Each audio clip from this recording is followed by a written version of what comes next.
The day she rose again. Adaeze had been married to Chike since they were barely more than children. From their teenage years, they walked hand in hand through life's struggles, dreaming of a future together. She gave him her youth, her laughter, her loyalty, her sacrifices. For Adaeze, Chike wasn't just a husband, he was the other half of her very existence. So when he stood one evening in their sitting room eyes cold and told her he wanted a divorce, her world shattered in a single breath. She didn't scream. She didn't argue. She simply stood frozen as if her soul had been unplugged from her body. Days bled into nights. Adaeze stopped eating, stopped bathing, stopped answering calls from her worried family. Curtains stayed drawn, her home heavy with silence, her once bright eyes hollow. The woman who once radiated warmth now drifted like a ghost in her own house. Her neighbors whispered. Poor Adaeze. Chike was her life. But one person refused to let her fade away. Ngozi, her childhood friend, stormed into the house one afternoon. She found Adaeze curled on the couch, her face buried in a pillow, her body frail from neglect. Without hesitation, Ngozi yanked open the curtains, flooding the room with sunlight. Enough, Adaeze, she said sharply, her voice trembling with both anger and love. Do you think your life ended because a man walked away? No. You're still here. You're still breathing. You're still you. You gave him your best years, yes, but that doesn't mean your best years are gone. You are not a shadow. You are Adaeze, the same woman who once dreamed, laughed, and lit up every room she entered. Adaeze blinked slowly as if waking from a deep sleep. Tears welled in her eyes. Ngozi knelt and took her hands firm and steady. You can lie here and waste away, or you can rise.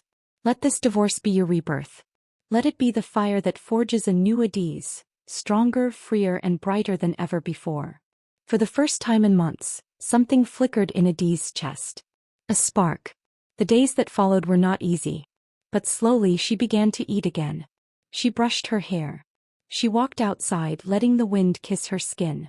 She reconnected with old friends, took a course she had always postponed, and even started a small business with skills she once buried beneath marriage. The mirror no longer reflected a broken woman. It reflected a survivor. Her smile returned, not the timid smile of a wife clinging to love, but the radiant smile of a woman who had rediscovered herself. The divorce had not ended her. It had rebirthed her. And Adaeze finally understood. Chike's leaving was not the end of her story. It was only the beginning of a greater chapter. Adaeze's transformation shocks everyone, including her ex-husband at a later event. Months passed and Adaeze grew into someone no one recognized.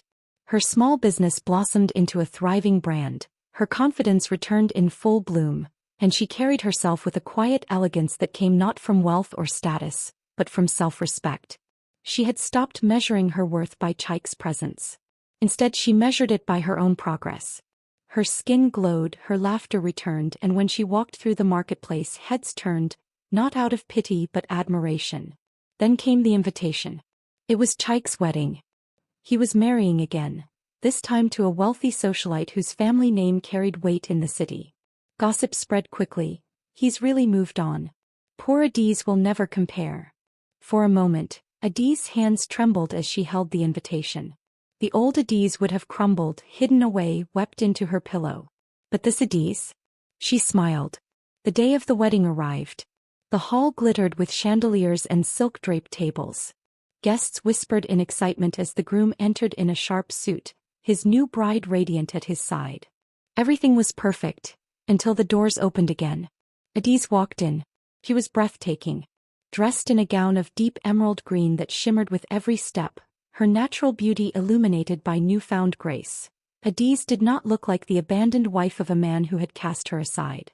She looked like a queen who had reclaimed her crown. Conversations froze mid-sentence. Heads turned. Even the bride's smile faltered for a moment. And then there was Chike. His confident smirk collapsed as his eyes locked on her. For the first time he looked small. The woman he had discarded as worthless now stood before him, radiant and untouchable, her head high, her presence commanding. Adaeze didn't need to say a word. Her arrival was enough.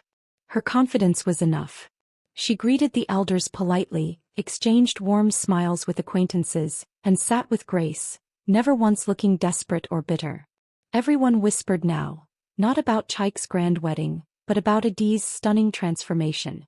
And in that moment Chike realized the truth. He had not left a broken woman behind.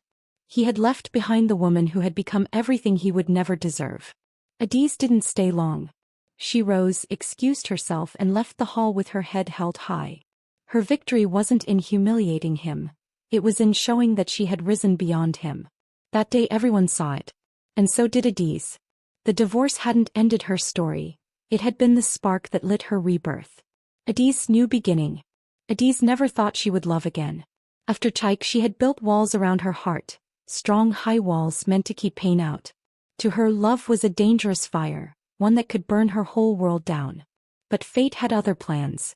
One warm evening after a long day at her shop, Adaeze stopped by a cafe to review her accounts. As she lifted her head from her papers she froze.